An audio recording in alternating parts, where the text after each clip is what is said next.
any context. Someone else told you. By the way, let me tell you something. Okay? Let me tell everyone something very important.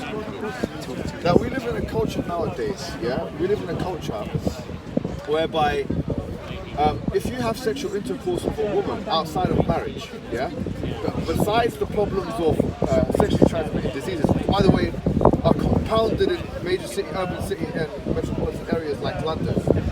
Besides that issue, you have another issue, which is the issue of accusation. Now, I'll tell you what I mean by that. If you meet someone, yeah, and this is what usually happens in London culture or in Western culture, you go out to the club. You know, they go out to the club on a Friday night or on a Saturday night. You're talking like you're 60. You know, they go out to the club. Yeah, I don't know. I'm not going to part of this culture myself. No, they do. So they go out. Now the question is, what happens in the club? So the man, he says, you know, can I buy you a drink? You know, something like that. Or he dances with the woman, or something like that. And then what happens after this? One or both of them might be in a state of intoxication. They might be a little bit drunk, tipsy, something like that. In that context now, one or both of them might go to the other person's house, and then some sexual thing happens, yeah? Now, in the middle of all of that, now is this exploitation? You gotta ask yourself. I mean, you're dragging someone up, or you're intoxicated, having sex with them. They wake up and they don't even know who that person is next to them in the bed. Who are you? Anyway, you know what I'm saying? Or let's say, for instance, that doesn't happen. There's no intoxication. There is consent. But then let's say, for example, they have sex with each other. Now the woman in the middle of it, or the man, whatever, that hurts. And sorry to say, but what do we mean by that hurts? I mean, because this is a grey area. When I say that hurts, it's a very grey area. Is this rape? You see what I'm trying to say? Because the phrase "that hurts" isn't necessarily stop. Don't do it anymore. You know, don't do it anymore.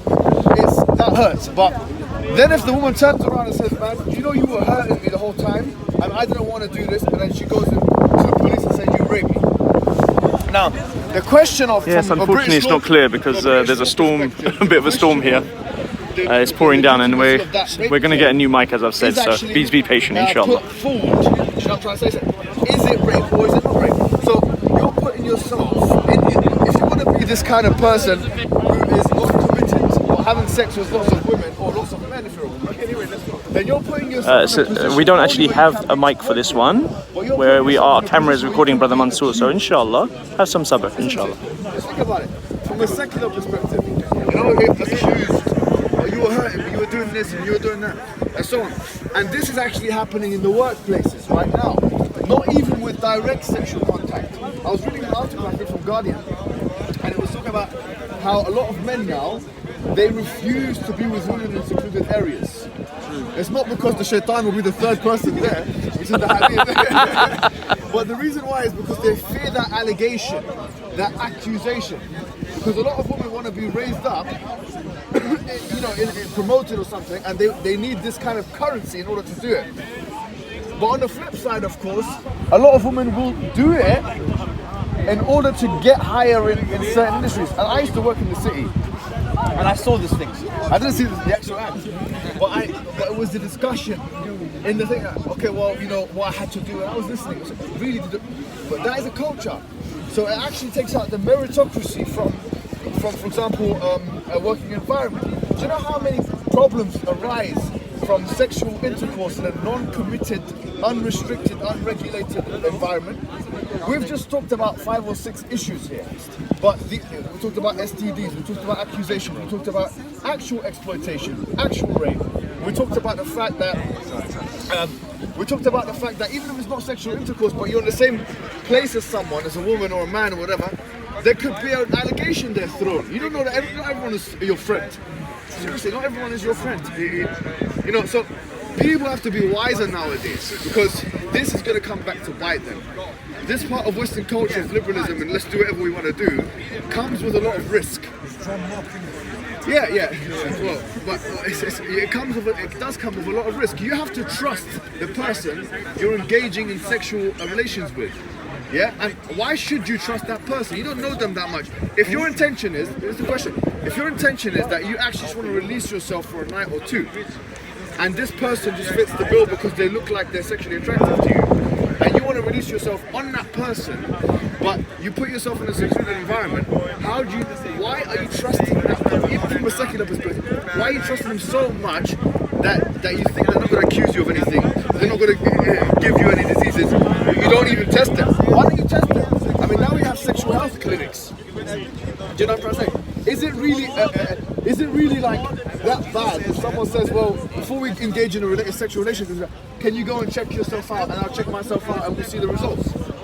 But that kind of conversation now is eliminated because people are just desperate, sexually desperate, depraved individuals. Let me just have sex. Let me just go and do this. Let me eat. Let me drink. You're animals, you know? Yeah, it's. What legal system would provide the answer to all these problems? No. I'm not here. I'm not talking about legal, necessarily a law. Okay. But what I'm talking about is a cultural attitude, more so. Okay. Because I think that the first thing, because a lot of our problems are not just legalistic in nature. A lot of ours is actually a cultural problem, that we have a certain mentality towards things. So what I'm putting forward, my submission today is not one of legal change, although it would be beneficial if it was the case. But I'm not saying that should be the only thing. There needs to be a cultural change in terms of mentality, people's mentality, because people are being accused, people are being exploited, people are being raped, and diseases are spreading as a result of this culture of feeling that you can have sex with whoever you want, whatever you want, and so on. Do you agree with that? It is There are problems. Yes, there are problems. Okay. Yes. And a lot of people are being abused. So I think that the Islamic model, which is one which kind of puts forward a solution to this, in the sense that it says, if you want to have sexual intercourse, it has to be in a regulated environment. That's the answer. Right? What are those environments?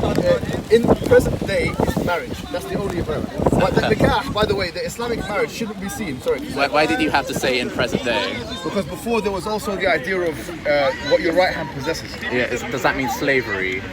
Indentured servants, or whatever you want to call them. Yes. Okay. Yes. So there was a way that that indentured slaves or indentured servants at one point in time could also have access to a sexually intimate relationship with if they wanted to, of course. Yeah. Okay. Yep. So are you saying that there are for problems? Present day, because one of the higher objectives of Sharia was to get rid of this institution anyways. All these people know one man with the umbrella. What's going on? A lot of people like Ghazali and many big scholars that say that the objective of Sharia was to get rid of slavery. Now that that's what authority do they have to make that claim? They looked at the Quranic discourse. So, for example, they looked at the fact that in the Surah At-Tawbah, chapter 9 of the Quran, it says, إِنَّمَا الصَّدَقَاتُ لِلْفُقَرَاءِ وَالْمَسَاكِينَ, and it's basically, it talks about who the sadaqah or the zakat in this verse is applicable to. And one of them is وَفِي الرِّقَابِ, and those who the right hand possesses it, like the slave. And so therefore, if it's part of zakat, the zakat is meant to be until the day of judgment, then it makes sense to say that that's an object of Sharia. So that is an extrapolation. So could you explain a bit more? Yeah, so of the 8 categories of the people that were to be given zakat in the Quran, there's 8 categories. Of them are masakin or fuqara, the poor people and the people that don't have enough money to live, and وَالْمُؤَلَّفَةِ قُلُوبُهُمْ, and the ones who are non-Muslims but could potentially embrace Islam if they were to be given incentive, which is amongst them, وَفِي سَبِيلِ اللَّهِ, and the ones in the path of Allah, which means war, not a defensive war, offensive, all those different kinds of war. That's one of the things in there. Number 5. Anyways, I'm not going to go through all of them. The idea is one of them is وَفِي الرِّقَابِ, which is slavery. So slavery should receive zakat. Slaves should receive zakat. Is what you're saying. No. It's saying that you should take her money. Say, for example, you have £100 million that comes in through zakat. A portion of it must be used to free the slave.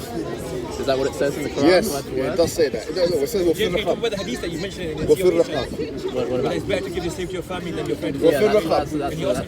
That's a hadith. Yeah. So وَفِي الرِّقَابِ, which means that you have to use the zakat to free the slave.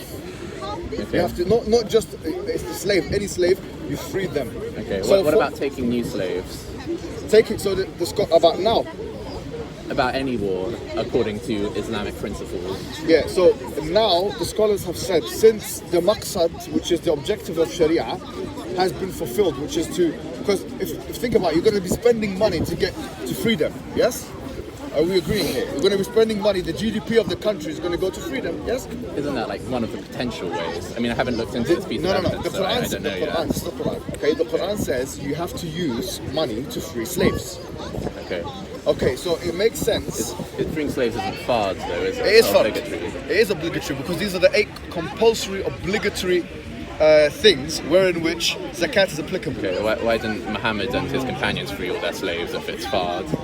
No, you're confusing two things. I'm saying that there was a program in place, an Islamic program, which dedicated money, yes, a percentage of the country's GDP in order to free slaves. Okay. Okay, now that doesn't mean that abolition will happen overnight, in the same way as it did with intoxicants. And that, by the way, didn't even happen overnight as well. So why is it that the Quran didn't come and say, well, stop drinking straight away?